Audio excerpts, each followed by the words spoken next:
Hey guys what's up, आपका मेरे YouTube channel पे स्वागत है।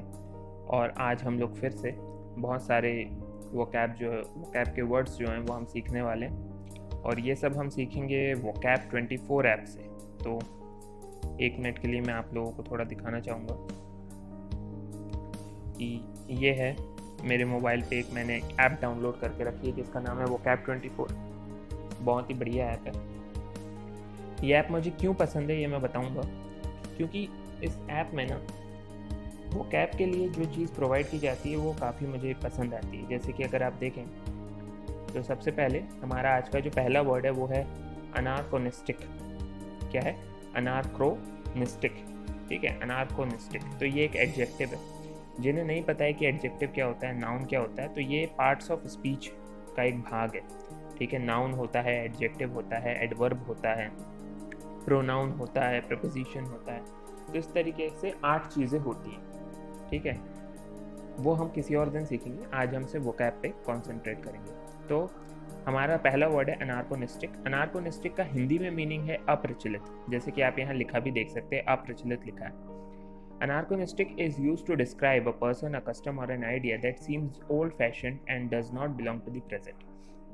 हिंदी में जैसे हमने कहा अप्रचलित होना, यानी कि जो चीज़ अभी उतनी ज़्यादा यूज़ नहीं करी जा रही है, यानी कि कोई चीज़ जो कि ओल्ड फैशनड है। अब आप देखिए ओल्ड फैशन का ये कितना ही मतलब अच्छा वर्ड हमें मिल गया, अनार्कोनिस्टिक। तो उसी का सिनोनिम यानी कि पर्यायवाची क्या हो जाएगा? Obsolete, outdated, antiquated, old fashioned, archaic. ये सब जो है, इन सब का मीनिंग यही होता है कि जो ओल्ड फैशन चीज़ है, जो अब काम में नहीं आ रही। ठीक है, उसे ऑब्सोलेट कहते हैं, आउटडेटेड कहते हैं, एंटीक्वेटेड कहते हैं, ओल्ड फैशन कहते हैं, आर्कियाक कहते हैं।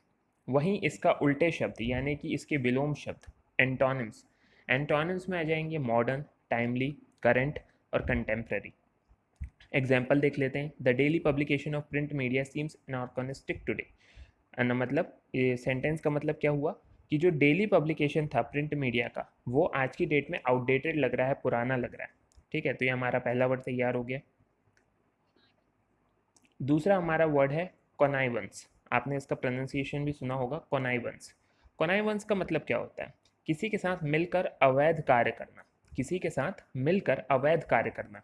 ठीक है, willingness to allow or be secretly involved in an immoral or illegal act। अगर आप किसी के साथ कोई इलीगल काम कर रहे हो, जैसे कि आपने सुना होगा कि भाई चंदन की तस्करी होती है, तो चंदन की तस्करी में जो डाकू लोग हैं, है ना, जो चंदन की तस्करी करते हैं, वो लोग तो रहते ही हैं, साथ ही साथ कुछ पुलिस वाले भी इन्वॉल्व हैं। तो वो पुलिस वाले क्या हैं? वो कॉनिवेंस हैं। ठीक है, कॉनिवेंस का पार्ट्स ऑफ स्पीच क्या है? पार्ट ऑफ स्पीच इसका नाउन है। ठीक है ना। इसके सिनोनिम्स क्या हैं? सो कॉल्यूजन, कॉम्प्लिसिटी, इन्वॉल्वमेंट, मशीनेशन। ठीक है, ये सब इसके क्या हो गए? नाउन सिनोनिम्स हो गए, यानी कि इसके पर्यायवाची हो गए। इन सब का अर्थ जो है वो सिमिलर होगा। एग्जाम्पल देख लेते हैं। The crime was committed with the connivance of a police officer. ये जो क्राइम था, जो किया गया, कमिटेड मतलब किसी चीज़ को करना, जो क्राइम किया गया वो पुलिस ऑफिसर की मदद से किया गया। तो यहाँ कॉन्निवेंस का मीनिंग क्या है कि पुलिस ऑफिसर जो है उसने मदद करी उस इलीगल एक्ट में। ठीक है, अब हम तीसरे शब्द पे चलते हैं। तीसरे शब्द का प्रोनाउंसिएशन सुन लीजिए, प्लंज।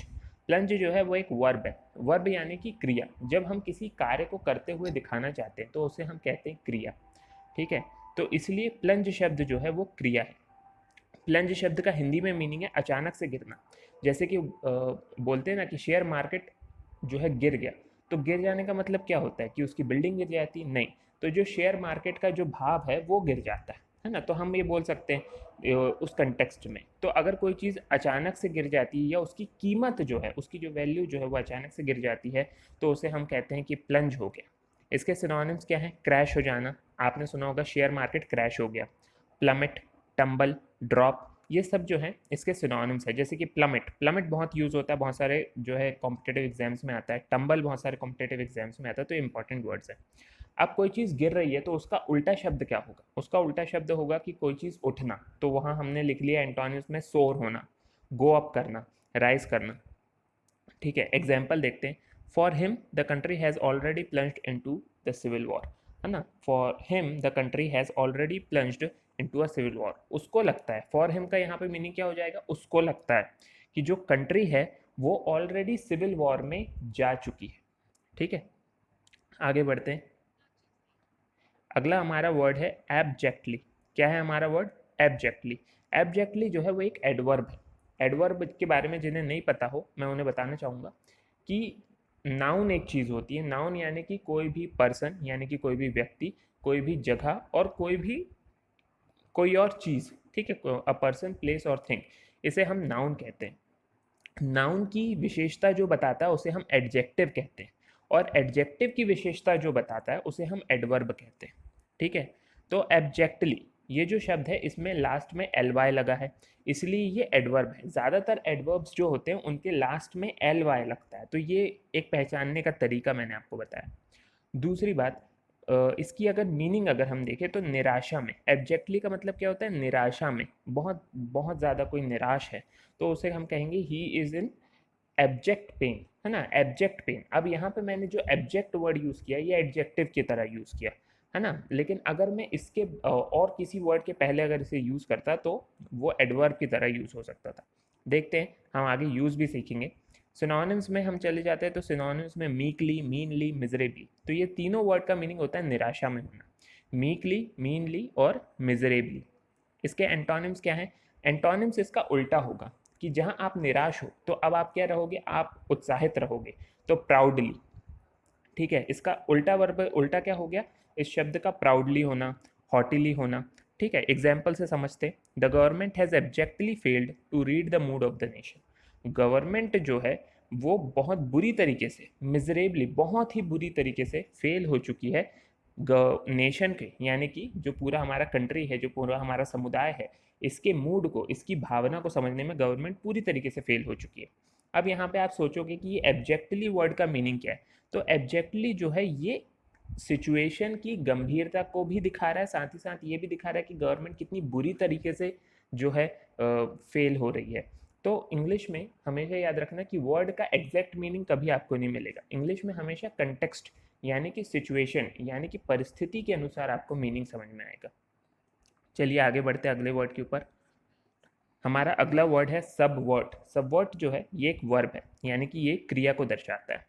तो इसका हिंदी में मीनिंग होता है नाश करना, भ्रष्ट करना। किसी चीज़ को अगर हम नाश कर देते, किसी चीज़ को अगर हम ख़त्म कर देते हैं तो उसे हम कहेंगे सबवर्ट, है ना। किसी भी पावर को अंडरमाइन करना, किसी अथॉरिटी को अंडरमाइन करना। चलो हम इसके सिनोनिम्स देख लेते हैं। सिनोनिम्स में आ जाएगा डिप्रेव, डीस्टेबलाइज, डीस्टॉर्ट, है ना, अंडरमाइन। ये सब जो है इसके सिनोनिम्स हो गई, यानी कि किसी चीज़ को ख़त्म कर देना, किसी चीज़ को नष्ट कर देना, है ना। डीप्रेव वर्ड यहाँ पे दिख रहा है सिनोनिम्स में। डीप्रेव का मतलब क्या होता है? डीप्रेव का मतलब होता है कि डीप्रेव जो है वो डीप्राइव से बना है। डीप्राइव का मतलब होता है किसी चीज़ के लिए किसी को तरसाना। डीस्टेबलाइज, डीस्टेबलाइज का मतलब क्या होता है? कोई चीज़ संतुलित है उसका संतुलन बिगाड़ देना। डिस्टॉर्ट, डिस्टॉर्ट का मतलब क्या होता है? किसी चीज़ को खराब कर देना। अंडरमाइन, अंडरमाइन का मतलब क्या होता है? किसी चीज़ को पूरी तरीके से नष्ट कर देना।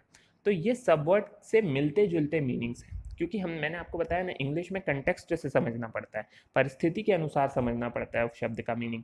इसीलिए सबके मीनिंग बहुत ही थोड़े थोड़े डिफरेंट होते हैं, लेकिन फिर भी ये लोग एक दूसरे के पर्यायवाची हैं, क्योंकि जो कोर है, जो मेन जो चीज़ है वो इन चारों पांचों शब्दों में एक है, और वो क्या है कि किसी चीज़ को नाश कर देना, ख़त्म कर देना।